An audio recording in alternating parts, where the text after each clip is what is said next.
Okay जी, चलिए renal physiology. Now renal physiology, will start with renal physiology. Last we had done like GIT, gastrointestinal physiology. We have already completed. Biochemistry is already completed. We are at almost, अब इसके बाद 2 या 3 ही बचेंगे generally for physiology also. And if you have not seen the previous videos, please go on the channel and see it, है ना। ये आप लोगों के लिए अच्छा होगा, मेरे लिए भी अच्छा है। So renal physiology, so for renal physiology में जनरली अब हम देखेंगे, क्वेश्चंस करेंगे, mostly past year question solve करेंगे इसमें से, क्योंकि ज़्यादा क्वेश्चंस काम है नहीं। So will do past year question. So where does the maximum water absorption occur within the renal tubules? Maximum absorption of almost all the things, है ना, maximum absorption of almost all the things occurs in the PCT। क्या? PCT, proximal convoluted tubule. ठीक है, proximal convoluted, अब इतना से तो होगा नहीं, प्रॉक्सिमल कन्वोल्यूटेड ट्यूबुल के बारे में थोड़ा और जान लेते हैं, अगर कुछ पूछा तो हम वो भी कर लेंगे। So all about the PCT I will put it in one place. चलिए, PCT में जनरली क्या था? PCT is a brush border epithelium. The maximum reabsorption of almost everything takes place here except क्या है? मैग्नीशियम। एक चीज याद रखना, मैग्नीशियम यहाँ पे नहीं होता है एब्जॉर्प्शन। यूरिन इज आइसोटोनिक है, जो यूरिन जो 300 मोलर पे आता है वो उतना ही पे रहता है generally in the PCT। So it is isotonic है। ठीक है, सो ये PCT हो गया हमारा। आगे देखते हैं, what renal function does the formula UV/P? अभी देखो, एक फॉर्मूला होता है कि clearance rate of substance, let it be XYZ ABCD, कुछ भी एक सब्सटेंस, क्लियरेंस रेट अगर उसका हम देखें तो CS इंटू PS है ना। PS क्या है? Plasma concentration of the same substance. CS is the clearance rate of a substance, yes, clearance rate of a substance S times the plasma concentration of the same substance S is equals to urine concentration of that substance into the urine flow rate और velocity. ठीक है, urine flow rate, ये formula अगर यहाँ से हम बनाएं तो generally C is equals to हम क्या कर सकते हैं? This C is equals to U into V, और ये P इस साइड क्या है? जनरली मल्टीप्लाई पे, तो उस साइड क्या चलेगा? जनरली डिवाइड पर। So this is formula of clearance, clearance is equals to U into V/P। So यही हमको पूछ रहा है यहाँ पे, what renal function does the UV/P? UV/P is representing clearance. क्या रिप्रेजेंट कर रहा है? क्लियरेंस। तो इतने पे थोड़ी छोड़ देंगे, इसको थोड़ा और पढ़ेंगे क्लियरेंस के बारे में। क्लियरेंस का डेफिनेशन क्या है कि volume of plasma that would be necessary to supply the amount of substance excreted in the urine per unit time. ठीक है, अब देखो फिल्ट्रेशन फ्रैक्शन का क्या होता है? GFR bye renal plasma flow. कितना रीनल प्लाज्मा आ रहा है और कितना GFR हो रहा है, उसमें से कितना फिल्टर हो रहा है, that is nothing but filtration fraction. How much of the plasma is being filtered, है ना, उसको हम क्या बोलते हैं? Filtration fraction. अभी आगे देखते हैं, कुछ of the following will cause an increase in GFR। GFR पे इंक्रीज कौन करता है? अभी देखो 4-5 चीजें यहाँ पे हमको पढ़नी है, पहले ये कर लेते उसके बाद जाएंगे आंसर में। ठीक है, बहुत ज्यादा इंपॉर्टेंट चीज है। अगर एफेरेंट आर्टेरियोल, एफेरेंट जो लाने वाला, और इफेरेंट जहाँ से फिर वो चला जाएगा, सो एफेरेंट जहाँ से ब्लड आ रहा है ना, प्लाज्मा आ रहा है, एफेरेंट आर्टेरियोल अगर डायलेट हो गया तो क्या हो जाएगा? ज्यादा ब्लड आएगा, और ज्यादा ब्लड आएगा तो क्या होगा? जनरली ज्यादा फिल्ट्रेशन होगा। So increase glomerular filtration rate. Afferent arteriole अगर क्या हो गया? डायलेटेड हो गया। Next is efferent arteriole is constricted, यानी कि आने वाला आर्टेरियोल, एफरेंट आने वाला। सो अगर वहाँ पे प्लाज्मा आप कंस्ट्रिक्ट कर दे तो प्लाज्मा आएगा ही कम, और अगर प्लाज्मा कम आएगा that will lead to decrease GFR। अगर इफरेंट आर्टेरियल, अब इफरेंट आर्टेरियल की बात करते हैं, जो ले जा रहा है फिर से वापस, है ना, इफरेंट। सो इफरेंट आर्टेरियल अगर हम डायलेटेड कर देंगे तो ज़्यादा लेके जाएगा, एज अ रिजल्ट कम यहाँ पे ब्लड रहेगा, so that is GFR decrease. अगर efferent arteriole constricted, main point यहाँ पर है, ऊपर तक तो सब ठीक था, जनरल कॉन्सेप्ट से काम चल रहा था, बट अगर इफरेंट आर्टेरियोल अगर कॉन्स्ट्रिक्टेड है तो ये पॉइंट आपको याद करना है कि इनिशियली क्या होगा? GFR बढ़ेगा और later GFR will decrease. Initially GFR increases and at finally the GFR will decrease. This is the biphasic response. ये याद करना है। सो अभी देखें, which of the following will cause increase in GFR? तो increase in GFR कौन कर रहा है? Afferent arteriole dilated, increase resistance of afferent arteriole, यानी कि resistance यानी constriction हो रहा है, increase resistance of afferent arteriole, ये तो decrease कर देगा, है ना। Decrease resistance of efferent arteriole, efferent arteriole का डिक्रीज यानी कि डायलेटेड, तो ये भी क्या कर देगा? GFR कम कर देगा। Increase Bowman capsule thickness, Bowman capsule thick हो गया तो अगेन GFR फिल्टर ही नहीं हो पाएगा, है कि नहीं, सो वो भी डिक्रीज कर देगा। Increase renal perfusion, increase renal perfusion यानी कि ज़्यादा ब्लड आ रहा है, सो दैट विल सिंपली क्या बोल रहा है? AA डायलेटेड की तरह हम सोच सकते हैं, so that will increase GFR। So this will be our answer. Thiazide works on, अभी देखो थायाजाइड जनरली क्या करता है, thiazide inhibits NaCl symporter in distal convoluted tubule, ठीक है, DCT पे जनरली सोडियम क्लोराइड को क्या करता है, सोडियम क्लोराइड सिम्पोटर को क्या करता है जनरली, ये इनहिबिट करता है। और यहाँ पे एक और चीज़ हमको पढ़ लेना है कि अगर DCT में जो सोडियम क्लोराइड ट्रांसपोर्टर है उसका म्यूटेशन हो गया, this is again patho plus medicine, this अगर म्यूटेशन हो गया वहाँ पे, then that is called as Gitelman syndrome, Gitelman syndrome, Gitelman syndrome is the mutation in the sodium chloride symporter, ठीक है, Gitelman syndrome, it resembles thiazide uses and hypokalemic alkalosis can occur there, ठीक है। सो यहाँ पे हमको पढ़ ले, सिम्पोटर है ना, वर्क्स ऑन सोडियम क्लोराइड सिम्पोटर। आगे चलिए देखते हैं, और है क्या यहाँ पे, नीचे नहीं है, आगे देखते हैं। ओके ओके ओके, चलिए, मुझे the following is true regarding the creatinine clearance. अभी क्रिएटिनिन और क्रिएटिन इसमें कोई डिफरेंस है क्या, है डिफरेंस है, ऑफ कोर्स है। क्रिएटिनिन जो होता है प्रोटीन होता है, उसका जब ब्रेक डाउन होता है तो जो वेस्ट प्रोडक्ट निकलता है उसको हम बोलते हैं creatine. So there is a difference between creatinine and creatine, ठीक है। चलिए, मेजरमेंट ऑफ GFR अगर हम देखें तो इनुलिन क्या करेगा, inulin clearance is more accurate, inulin का जो क्लियरेंस है that is more accurate because little amount of creatine is secreted by renal tubules also, thus creatine clearance is greater than inulin. अगर इनुलिन और creatinine अगर हम दोनों का देखें तो जनरली क्रिएटिनिन क्या होता है कि some amount is renal tubule क्या करेगा, सेक्रेट करके फिर से रख देगा वहाँ पे, तो वो क्या हो जाएगा, बढ़ जाएगा, है ना, वो बढ़ जाएगा। तो generally it is not giving us accurate. और जनरली इनुलिन का देखा तो वो तो क्या करेगा generally, that will not be again added by the renal tubules. So generally inulin क्या होगा, कम होगा, और क्रिएटिनिन क्या होगा, ज़्यादा होगा, क्योंकि उसको क्या कर रहा है, रीनल ट्यूब्यूल फिर से सेक्रेट करके रख दे रहा है वहाँ पे, सो उसका मात्रा ज़्यादा होगा। So generally creatinine clearance is greater then the inulin clearance. The red line in the shown graph represents handling of dash dash dash by glomerulus. अब ये रेड लाइन हमको देखना है ना, दिस रेड लाइन। अब यहाँ पे अगर ये TMG अगर आप देख रहे हैं तो this means transport maximum for glucose, जो कि नॉर्मली कितना है 375 मिलीग्राम पर मिनट। अगर ये हम देखें तो जनरली क्या होता है, अगर ट्रांसपोर्ट मैक्सिमम का वैल्यू देखें तो दैट इज नॉर्मली 375 mg पर मिनट, और अगर नॉर्मली ग्लूकोज फिल्ट्रेशन का अगर हम देखें दैट इज 125 mg पर minute. So this is nothing but this shows the generally handling of glucose by glomerulus, glucose by glomerulus। आगे देखते हैं, sodium potassium and chloride transporter, sodium potassium and chloride को transporter for ultrafiltrate in tubules is located in, this is located in the thick ascending limb of loop of Henle, thick ascending limb of loop of Henle। थोड़ा देख लें वहाँ पे क्या क्या होता है, thick ascending limb of loop of Henle में क्या होता है generally, sodium potassium 2 chloride symporter होता है ना। It is only permeable to solids, which is only permeable to solids and impermeable to water. और इसको क्या बोलते हैं, thick ascending limb of loop of जो हेनले है उसको हम बोलते हैं डाइल्यूटिंग सेगमेंट, डाइल्यूटिंग सेगमेंट भी बोलते हैं। This sodium potassium 2 chloride symphoter is generally inhibited by loop diuretics. Loop diuretics works on the thick ascending limb of loop of Henle। हमको पता है मेडिसिन से कोरिलेट और फार्मा से कोरिलेट कर लीजिए। अगर ये म्यूटेटेड हो गया, if there is a mutation in the sodium potassium 2 chloride symporter that will lead to Bartter syndrome. यूपर हमने पढ़ा था जिटलमैन सिंड्रोम, अभी नीचे हम क्या पढ़ रहे हैं, Bartter syndrome. So this Bartter syndrome and the clinical feature will be resembles the loop diuretic uses, ये हमको पढ़ना है। सो दैट पैथोलॉजी भी यहीं पे हमारा खत्म हो जाएगा, म्यूटेशन का भी।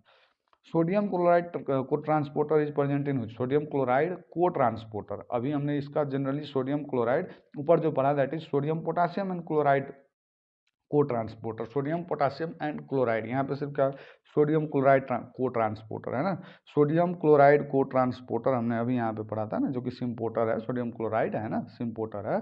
सो that is present in generally where sodium chloride co-transporter is present in DC, distal convoluted tubules। आगे देखते हैं, 60-year-old known case of diabetes mellitus has been noticed on laboratory workup to have microalbumin urea।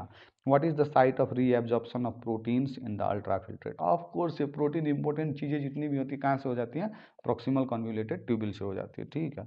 Normal anion gap value, अब anion gap है क्या, anion gap का formula होता है sodium minus chlorine plus bicarbonate, sodium minus chlorine plus bicarbonate, it is the difference of sodium with the sum of chlorine plus generally bicarbonate। And average normally कितना होता है इसका 10 millimole होता है generally, इसका अगर हम रेंज ले तो 6 to 12 मिलीमोल पर लीटर होता है, ठीक है, नॉर्मल एनायन गैप वैल्यू। ये एनायन गैप है क्या, वो हमको पता चल गया यहाँ से। Glucose is observe from, glucose कहाँ से ऑब्जर्व होता है, जनरली पीसीटी से ऑब्जर्व होता है। 65 to 70% of the glucose is being observe from here, so glucose amino acid and bicarbonate will be observe from the upper part of the PCT. Correct about solid excretion in water diuresis. अभी देखो generally दो चीज़ें, water diuresis है ना, इसका मैंने water diuresis यहाँ पे जनरली लिखा गया है ना, सो चलो देखते हैं वाटर डायूरेसिस और ऑस्मोटिक डायूरेसिस। चलिए, वाटर डायूरेसिस का मतलब क्या है, increase urine flow rate after drinking water. अगर आपने पानी पिया उसके बाद क्या हो रहा है, जनरली यूरिन फ्लो रेट बढ़ रहा है, that is water diuresis. This diuresis is called due to the drinking of enough water. And यहाँ पे क्या होता है, वो इंपॉर्टेंट नहीं था, इंपॉर्टेंट क्या है कि no extra solute excretion takes place. ऐसा नहीं है कि आप बहुत ज़्यादा पानी पी लोगे तो बहुत ज़्यादा सॉल्यूट निकल जाएगा बाहर, नहीं निकलेगा, सॉल्यूट सेम रहेगा, वाटर जो ज़्यादा था वो निकलेगा सिर्फ। सो that is generally this is called as water diuresis, and it is seen in the conditions like generally when you drink more water, decrease ADH, nephrogenic diabetes insipidus। ये याद रखना मेन चीज, नेफ्रोजेनिक डायबिटिक इंसिपिडस में देखा जाता है। Osmotic diuresis क्या है, increase urine flow as well as increase solute excretion. Increase solute, solute यहाँ पे कांस्टेंट नहीं रहता, सॉल्यूट क्या होता है, सॉल्यूट भी ज़्यादा एक्सक्रीट हो रहा है, so that is generally seen in diabetes mellitus और द यूज ऑफ फ्यूरोसेमाइड, ठीक है। सो यहाँ पे देखिए अब ये क्वेश्चन एकदम इजी हो जाएगा। Correct about solute excretion in water diuresis, first increases then decreases. Solute क्या होता है, पहले इंक्रीज या डिक्रीज, नहीं, सॉल्यूट क्या होता है, अनचेंज रहता है, सॉल्यूट ज़्यादा होता ही नहीं है, ज़्यादा या कम होता नहीं, जितना हो रहा था पहले उतना ही होगा, जो वाटर एक्स्ट्रा है वो बाहर आ जाएगा। What are the organs responsible for erythropoietin secretion. Generally अगर इरिथ्रोपोइटिन का हम ऐसे बात करें तो जनरली इरिथ्रोपोइटिन हमको सीधा सीधा हमको याद आ जाएगा, इरिथ्रोपोइटिन सेक्रेटेड बाय किडनी, है ना, किडनी से सेक्रेट होता है, बट नहीं, it is secreted by liver and kidney both. Liver 15% secretion कौन करता है, liver in the perivenous hepatocytes, ठीक है, और kidney generally 85% of the erythropoietin is secreted by the kidney and by the interstitial cells in the, ठीक है, इतना हमको याद रखना है, interstitial cells in the kidney. Which of the following is not synthesized in liver, liver में कौन सा सिंथेसाइज नहीं होगा, देखो एंजियोटेंसिनोजिन होता है, C reactive protein CRP which increases at the time of inflammation. हम देखते हैं सबसे पहले अगर एपेंडिसाइटिस, कोई पेट में दर्द लेके नीचे राइट रीजन में नीचे दर्द लेके आ रहा है तो हम फर्स्ट वहाँ पे अगर रिबाउंड पेन है, टेंडरनेस है, तो हम क्या बोलेंगे, will first of all go with कि नहीं डिफरेंशियल डायग्नोसिस की अपेंडिसाइटिस हो सकता है, एक्यूट है ना, अपेंडिसाइटिस हो सकता है। So in that case will order for, और कोई भी इन्फ्लामेशन अगर हमको लगता है then will first order for CRP, C reactive protein,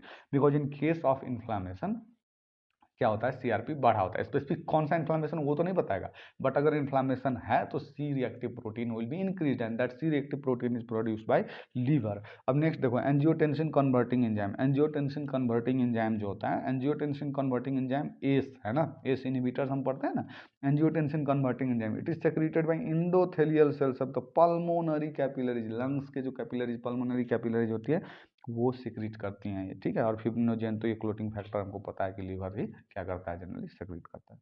so this is angiotensin converting enzyme is secreted by the endothelial cells of pulmonary capillaries, not the liver और not the hepatocytes. आगे चलो, कुछ cells in the kidney are involved in acid secretion. Acid secretion देखो kidney में कुछ sales होते हैं, ये सब पढ़ लेते हैं हम यहीं पे, बहुत ज़्यादा इंपॉर्टेंट है। लेसिस सेल देखो, lacis cells it is generally between the macula densa and granular cells, ठीक है, ग्रैन्युलर सेल्स और मैक्यूला डेंसा के बीच में होता है। ग्रैन्युलर सेल्स क्या सेक्रेट करता है, रेनिन सेक्रेट करता है, ठीक है, ग्रैन्युलर सेल सेक्रेट्स रेनिन। आगे देखो प्रिंसिपल सेल्स, ये जनरली क्या होता है, इन कलेक्टिंग डक्ट एपिथेलियम, जो कलेक्टिंग डक्ट होता है ना उसके एपिथेलियम में जनरली एक सेल होता है जिसको हम बोलते हैं प्रिंसिपल सेल्स। और ये प्रिंसिपल सेल्स जनरली क्या करता है, कलेक्टिंग डक्ट जो होता है ना उसके एपिथेलियम में जनरली क्या होता है, दो सेल्स होते हैं, एक होता है principal cell and the second one is intercalated cell, not intercalated disc. Intercalated disc फिर कार्डियक मसल में नहीं जाना है, intercalated cells are there. So principal cells will in collecting duct epithelium, this will help in sodium absorption, sodium का absorption में, और ADH mediated water reabsorption. ADH जो act करता है वहाँ पे उसका भी एंटी डायूरेटिक हार्मोन है ना, और इसका भी जनरली क्या होता है, प्रिंसिपल सेल ही रेगुलेट करता है। And ADH mediated water reabsorption is generally mediated by principal cells. आगे देखो intercalated cells, collecting duct, distal tubules दोनों जगह पे होते हैं, और ये क्या करते हैं एसिड सेक्रेशन और HCO3 को ट्रांसपोर्ट करने में। So the function is acid secretion, so that is done by intercalated cells. Granular cells मैंने ऊपर ही बोला था, seen in extraglomerular apparatus and it secretes renin, ठीक है, रेनिन। कैल्सिट्रायोल का भी आता है वहाँ पे, है ना, कैल्सिट्रायल आप लोगों को पता है, 1 अल्फा हाइड्रोक्सिलेज, जस्ट किडनी में याद कीजिएगा। Macula densa is responsible for, macula densa is responsible, यहाँ पे हमने ऊपर पढ़ा ना, जनरली मैक्यूला डेंसा और ग्रैन्युलर सेल्स के बीच में कौन होता है, लेसिस सेल। ये मैक्यूला डेंसा जो है ये जनरली क्या करता है, ट्यूब्यूलो ग्लोमेरुलर फीडबैक में हेल्प करता है। जनरली देखो, maintains constancy of load deliver to the distal tube, एक प्रॉपर लोड ही जाए जितना वो काम कर सकता है, that is maintained by tubulo glomerular feedback. Tubules क्या करते हैं, ग्लोमेरुलस को फीडबैक देते हैं कि बस इतना ही दो, इससे ज़्यादा दोगे मैं काम नहीं कर पाऊंगा, ज़्यादा दोगे मैं काम नहीं कर पाऊंगा, and that is generally done by the macula densa in the tubulo glomerular feedback, ठीक है। ग्लोमेरुलो ट्यूब्यूलर फीडबैक, अब ट्यूब्यूलो ग्लोमेरुलर, अब ग्लोमेरुलो ट्यूब्यूलर फीडबैक, ये जनरली क्या करता है, ग्लोमेरुलर ट्यूबुलर, अब ज्यादा लोड कहते क्या करेगा, डिक्रीज GFR कर देगा, है ना, and increase solute absorption in PT and generally thick ascending limb of loop of Henle. Reno renal reflex क्या है, increase in ureteral pressure in one kidney, अगर एक किडनी में यूरेटर का प्रेशर बढ़ेगा that will lead to decrease in the efferent nerve activity to contralateral kidney and thus increase in excretion of sodium and water, ठीक है। आगे देखो, all of the following increase vasopressin accept, vasopressin कहाँ से, सबसे पहले बताइए वैसोप्रेसिन कहाँ से रिलीज होता है। दिस वैसोप्रेसिन यानी कि जनरली हम दो हार्मोन्स पढ़ते हैं, ऑक्सीटोसिन और vasopressin, this is released from the posterior pituitary और generally it is secreted by hypothalamus and stored in posterior pituitary, और वहाँ से रिलीज होता है। So in that condition all of the following increase vasopressin, vasopressin को increase कौन कौन करता है और जनरली क्या होता है, डिक्रीज कौन कौन करता है। So generally all of the following increase vasopressin secretion except, यानी कि vasopressin is decreased by increased ECF volume, है ना, और दूसरा क्या, अल्कोहल। वैसोप्रेसिन को दो चीजें इनहिबिट करती हैं, एक्स्ट्रा सेलुलर फ्लूइड की वॉल्यूम अगर ज्यादा हो गई तो वो इनहिबिट करेगी, और नेक्स्ट क्या है तो अल्कोहल, अल्कोहल भी क्या कर देता है जनरली, क्या करता है वैसोप्रेसिन को जनरली इनहिबिट करता है। So when you drink alcohol, beer अगर ले तो थोड़ी थोड़ी देर पे यूरिनेटिंग होता है ना, बहुत ज़्यादा यूरिनेशन होता है। चलो अल्कोहल, सो अल्कोहल यहाँ पे दिया हुआ है। ECF volume, increase ECF volume होता है, श्रिंकेज नहीं करेगा, ठीक है। बाकी ये सब उसको क्या करेगा जनरली, डिक्रीज करेगा, ठीक है। आगे आगे देखो, ट्यूमर, ट्यूमर में जनरली क्या होता है, ट्यूमर में क्या होगा, ओट सेल कार्सिनोमा ट्यूमर और small cell carcinoma of lung generally क्या करेगा, that will lead to increase in ADH, है ना, ADH को इंक्रीज करेगा, और अगर ADH को वहाँ पे अगर इंक्रीज कर दिया तो जनरली क्या होगा, there will be a syndrome called as syndrome of inappropriate release of ADH, और इसमें क्या होगा, increased water absorption, therefore there will be oliguria. So SIDH में क्या होगा, ओलिगूरिया होगा, less urine will be produced. Which of the following is the principal buffer in plasma? Principal buffer in plasma क्या है जनरली देखते हैं। Principal buffer haemoglobin, क्या पूरे ब्लड में अगर देखें हम तो haemoglobin accounts for 35% of the buffering capacity. वहीं पे मोस्ट अबंडेंट बफर क्या होता है, प्रोटीन होता है कहीं भी, है ना, बट मोस्ट इंपोर्टेंट बफर जो होता है that is bicarbonate. Most important buffer क्या होता है, bicarbonate.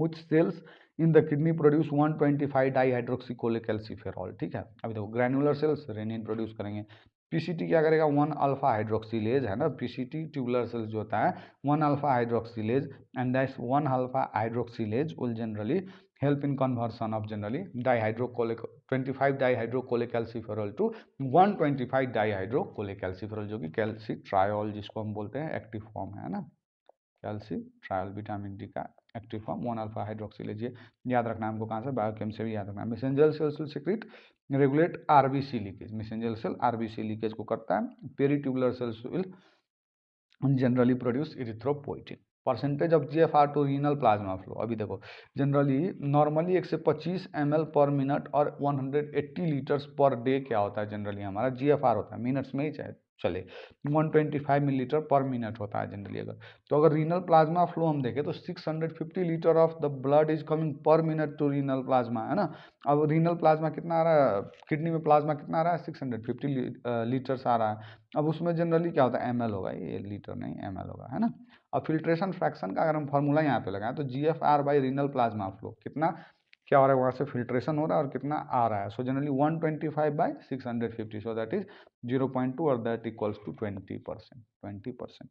Which of the following combination is true about hormone and its site of action in renal tubules? Aldosterone in collecting ducts एकदम सही है, तो फर्स्ट ही सही है. एंजियोटेंसिन इन डिस्टल ट्यूबुल नहीं. एंजियोटेंसिन 2 विल जनरली क्या होता है, it will constrict the afferent arteriole. ANP in atrium ANP in loop of Henle है ना. This is generally acting on the collecting duct. ANP acts on collecting duct and ADH acts on generally medullary collecting duct, not the proximal tubule. CO2 is mainly transported in blood in which form? CO2 generally major transport it is in the form of HCO3. 70% of the transport is being done. Dissolve में 6 to 7% और कार्बा amino compound में 20% इसका क्या होता है, transportation होता है. In proximal convoluted tubule H plus is exchange for, PCT में H plus is exchange for sodium. Sodium के साथ H प्लस का एक्सचेंज होता है and this is counter transport mechanism. ठीक है. HCO3 is absorbed through HCO3 यानी कि bicarbonate is absorb through PCT, that is maximum 80 to 90% absorption वहीं पे हो जाता है.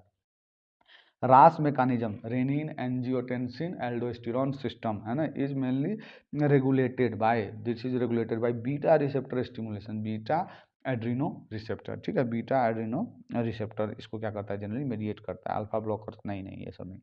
Osmotic difference in the renal calyx is maintained by sodium. Osmotic difference in the renal calyx is generally maintained by nothing but the sodium. अभी देखो PCT के बारे में थोड़ा पढ़ लेते हैं, दो चार जो क्वेश्चन यहाँ पे पूछ सकता है.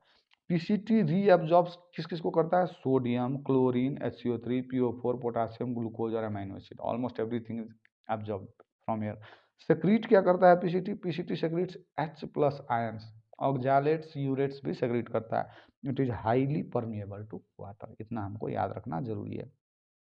ठीक है, अगर इतना हम याद रख ले then will be done with this topic. So we are already done with now the next topic that is renal physiology भी हमने कर लिया. अब बस 2 या 3 टॉपिक बाकी है, विल कंप्लीट दिस. अगर आप लोगों को डेली 2 या 3 वीडियो चाहिए तो वो भी मैं कर सकता हूँ, but for that you have to just comment down and share the channel to your friends also. ठीक है, चलिए. So this much for this video. Next video में फिर मिलेंगे. सो रीनल फिजियोलॉजी आज खत्म हो गया. ओके.